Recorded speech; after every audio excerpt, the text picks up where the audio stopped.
जिम्मेदारी क्या होती है, संपत्ति क्या होती है, एसेट्स, लायबिलिटीज।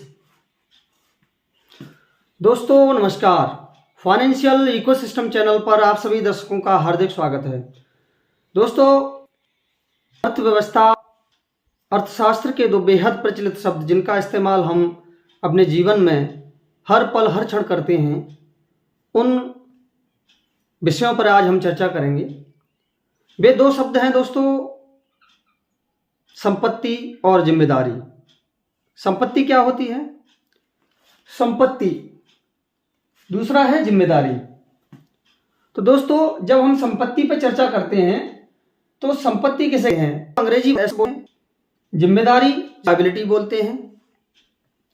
दोस्तों, संपत्ति क्या होती है, इसको हम बिल्कुल सरल और बेहद आसान तरीके से समझेंगे। संपत्ति उन वस्तुओं को कहते हैं जिन वस्तुओं से आपकी जेब के अंदर पैसा आए, यानी जिनसे आपकी आमदनी हो, वे चीजें सारी संपत्ति कहलाती हैं। एक दूसरा वर्ग है जिनको जिम्मेदारी कहते हैं। वे वस्तुएं जो संसार में हम देखते हैं वो लायबिलिटी की कैटेगरी में आएंगी, जिनसे आपकी जेब से पैसा निकल के जाता है, यानी जिससे आपकी आमदनी घटती हो, जो आपने इनकम की है वो कम हो जाए, वो जिम्मेदारी है, लायबिलिटी है। और जिससे आपकी आमदनी बढ़ जाए, जिसमें ऐड ऑन हो जाए, वो जिम्मेदारी है। अर्थशास्त्रियों ने दो ही कैटेगरी में आर्थिक दृष्टि से वस्तुओं को वर्गीकृत किया है। तो दोस्तों, अब हम उदाहरण पे चलते हैं। और ये जो संपत्ति और जिम्मेदारी हैं, ये दोनों ही आपस में इंटरचेंजेबल हैं, ये बदल जाती हैं। अब हम उदाहरण से समझते हैं। पहले कुछ उदाहरण देखते हैं हम संपत्ति के। संपत्ति के उदाहरणों में जैसे आपका मकान हो गया, आपने किराए पे उठा दिया है और उस मकान से आपके पास आमदनी आ रही है, आपका पर्स मोटा हो रहा है, तो वो संपत्ति में आ गया।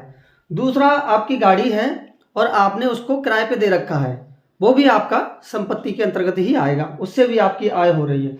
तीसरा उदाहरण दे सकते हैं, आपका बच्चा है, वो सर्विस में लगा हुआ है, जिसकी नौकरी है, वो आपको कमा कमा के पैसे दे रहे हैं, बेटा या बेटी जो भी है, तो वो भी आपकी संपत्ति में ही आएगा। ठीक है। अब चलते हैं हम जिम्मेदारी, यानी जिम्मेदारी किसे कहते हैं, जिसके लिए आपके जेब से पैसा बाहर जाए।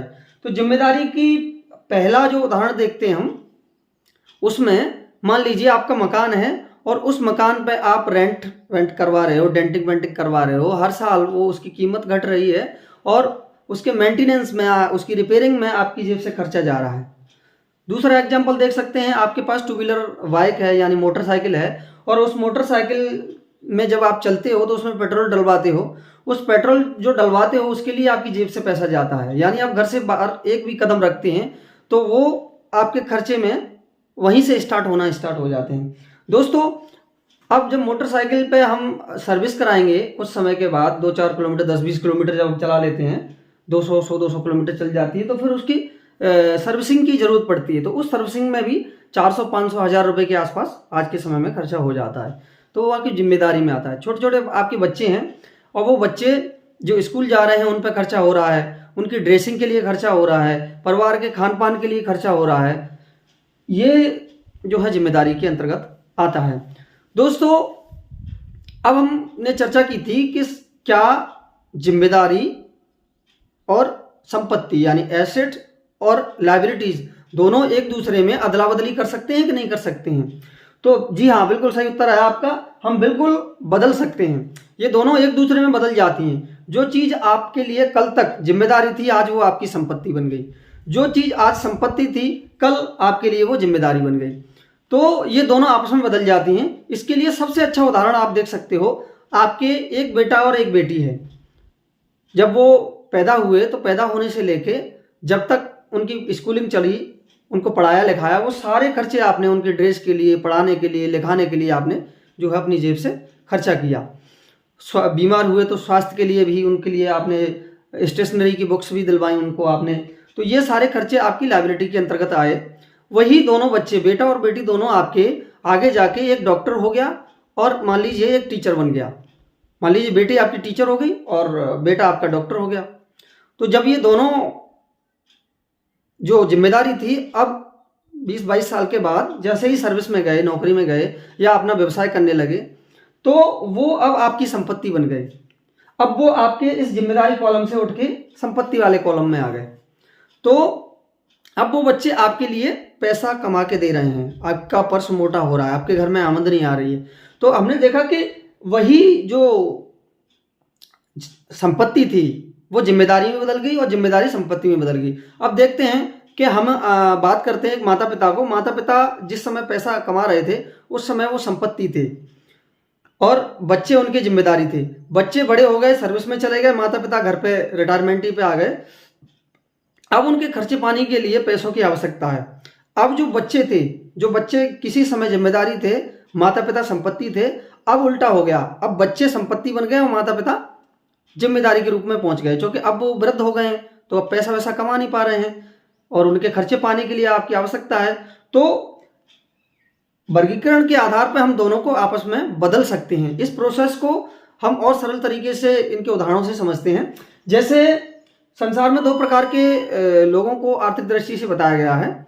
जैसे एक गरीब वर्ग है, दूसरा अमीर है। अमीर लोग क्या करते हैं, अपने संपूर्ण जीवन काल के दौरान उनके दोस्त यार, खान पान, रहन सहन, स्टाइल, सारा कुछ उनका जो बनता है वो ज़्यादातर फोकस करते हैं संपत्ति बनाने पे, एसेट्स बनाने पे। और जो गरीब कैटेगरी में आते हैं वो लोग, वो अपनी जिम्मेदारियां ज़्यादा बना लेते हैं, जिससे उनकी आमदनी कम पड़ जाती है और खर्चे अधिक हो जाते हैं। वहीं अमीर व्यक्ति का क्या होता है, अमीर व्यक्ति जो है अपनी जो है संपत्ति ज़्यादा बनाता है, खर्चे कम कर लेता है, जिससे उसकी आमदनी बढ़ती जाती है और एक समय के बाद बहुत अच्छी आमदनी पे अपने आर्थिक रूप से आज़ाद हो जाते हैं।